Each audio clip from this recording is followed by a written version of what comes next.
अतुलजी, जेव्हा आज मराठवाड्यामधली चित्र आम्ही सगळी बघतोय, मला आठवतं की 2010 मध्ये माझा महाराष्ट्र म्हणजे महाराष्ट्र 2020 अशा नावाचा कार्यक्रम आपण केला होता आणि त्यामध्ये बोलताना तू असं म्हणाला होतास की आणखीन तो काळ लांब नाहीये की जेव्हा मराठवाड्याचा वाळवंट झालेला दिसेल आणि त्या जिथं उंट फिरलेले आपल्याला पाहायला मिळतील फिरताना. आज असं चित्र जे आज दिसतंय म्हणजे असा पाऊस आणि जे काही आज मराठवाड्यामध्ये तिथल्या लोकांना भोगावं लागतंय जे दिसतंय असं आहे की मराठवाड्यामध्ये गेल्या काही दिवसांपासून जे काही अनुभवायला मिळतंय ते भीषण भयंकर आणि कल्पनेच्या पलीकडचं आहे. फक्त मराठवाड्यापुरताच जी पुराची स्थिती आहे आणि पावसानं हाहाकार केलाय तो मराठवाड्यापुरता नाहीये. हीच परिस्थिती देशाच्या अनेक भागांमध्ये खास करून उत्तरेकडं ज्या पद्धतीचा पाऊस राजस्थानमध्ये झाला, ज्या पद्धतीची भूस्खलनं आणि तुफान पाऊस उत्तराखंड आणि हिमाचलमध्ये होतोय, जागतिक हवामान बदलाचे परिणाम आपल्याला भोगायला लागतील असं म्हणून जे अनेक पर्यावरणातली लोक घसा अगदी कोरडा होईपर्यंत ओरडून सांगत होते त्याच्याकडे जे दुर्लक्ष झालं त्याचे परिणाम हे या पद्धतीनं आपल्याला प्रत्यक्ष अनुभवायला आत्ता येत आहेत. पण ह्या म्हणजे उत्तरेकडच्या आणि बाकी देशातल्या स्थितीकडे जाण्याआधी मराठवाड्यामध्ये जिथं पाण्याचं पावसाचं एवढं दुर्भिक्ष आहे तिथं हाहाकार माजवणारा असा पाऊस यावर्षी का झाला, त्याची 1, 2, 3 अशी काय कारणं आपल्याला सांगता येतील? हे ह्या वर्षी पुरतंच राहील का ह्या पुढच्या काही वर्षांमध्ये वेळोवेळी हे संकट मराठवाड्यावर येईल, हा त्याचा पुढचा भाग असेल. पण आधी मुळामध्ये हे झालंच का? असा पाऊस, अशी स्थिती ही मराठवाड्यावर यावर्षी का ओढवली? या वर्षीचं आपल्याला कारण समजून घ्यायचं तर 2 महत्त्वाची कारणं आहेत. एक तर आत्ताचा जो पाऊस पडतोय तो बंगालच्या खाडीमध्ये जे कमी दाबाचा पट्टा निर्माण झाला त्याच्यानंतर जो पाऊस आला तो. पण त्याआधी आपण ढगाच्या निर्मितीचा विचार करायला पाहिजे. साधारणपणे साधा पाऊस जो असतो नॉर्मल पाऊस तर तो 1 ते 2 किलोमीटर उंचीपर्यंतच्या ढगांमुळे पडत असतो, त्याच्यापेक्षा जास्त काही. 1 ते 2 किलोमीटर पर्यंत ढग असतात. उंची ढग त्यांची 1 ते 2 किलोमीटर पर्यंतची असते. क्वचित प्रसंगी ढगाचा मनोरा डोंगर तयार होऊन 12-14 किलोमीटर पर्यंत क्युमुलो निंबस क्लाउड तयार होतो.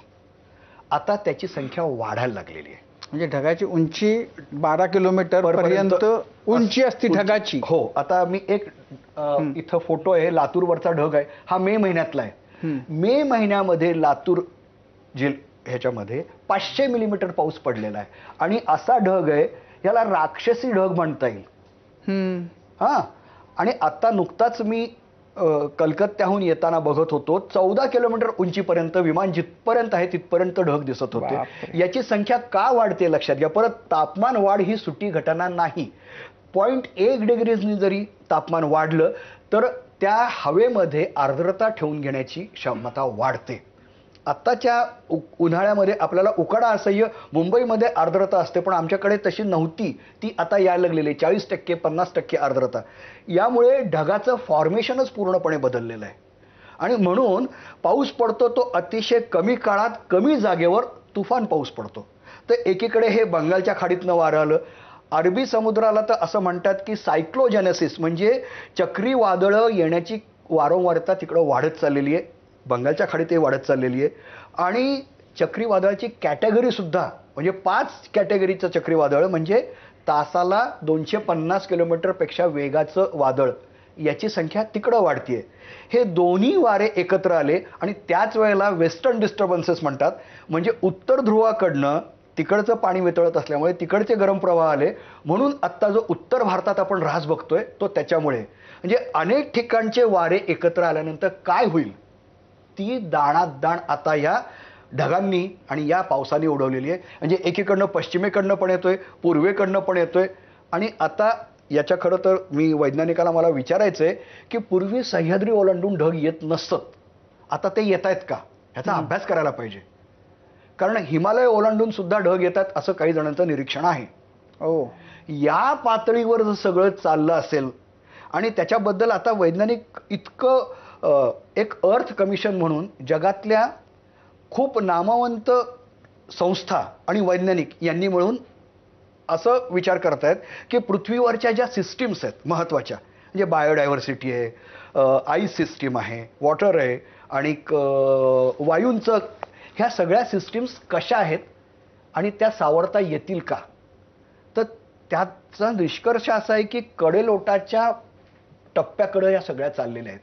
म्हणजे आपण जैवविविधता नष्ट केली त्यांनी काय होतं, एक झाड नष्ट केलं तर काय होतं. खरं तर याचं उत्तर दोन भारतीय शास्त्रज्ञ, ज्यांना निसर्गाचं अर्थशास्त्र मांडणारे लोक म्हणून जगात त्यांना पर्यावरणाचं नोबेल मिळालंय, एक डॉक्टर पवन सुखदेव आहेत आणि डॉक्टर पार्थदास गुप्ता. पवन सुखदेव स्वीडनमध्ये राहतात, पार्थदास गुप्ता केम्ब्रिजमध्ये. आणि हे दोघंही म्हणतात की आम्ही हवामान परिषदेला जात नाही. जिथं निसर्गाचा विचारच केला जात नाही तिथं जाऊन उपयोग काय. तर एक झाड हे तुम्हाला थंडावा देतं, कार्बन शोषून घेतं, पण त्याशिवाय पाणी आतमध्ये खेचून ठेवतं. तर डिझास्टर मॅनेजमेंटला महत्वाचा भाग आहे. आपल्याकडे जंगल काय पद्धतीने नष्ट होतंय बघा. या सगळ्यामुळे तुमची एक साधी गोष्ट सांगतो, आपत्ती म्हणजे काय.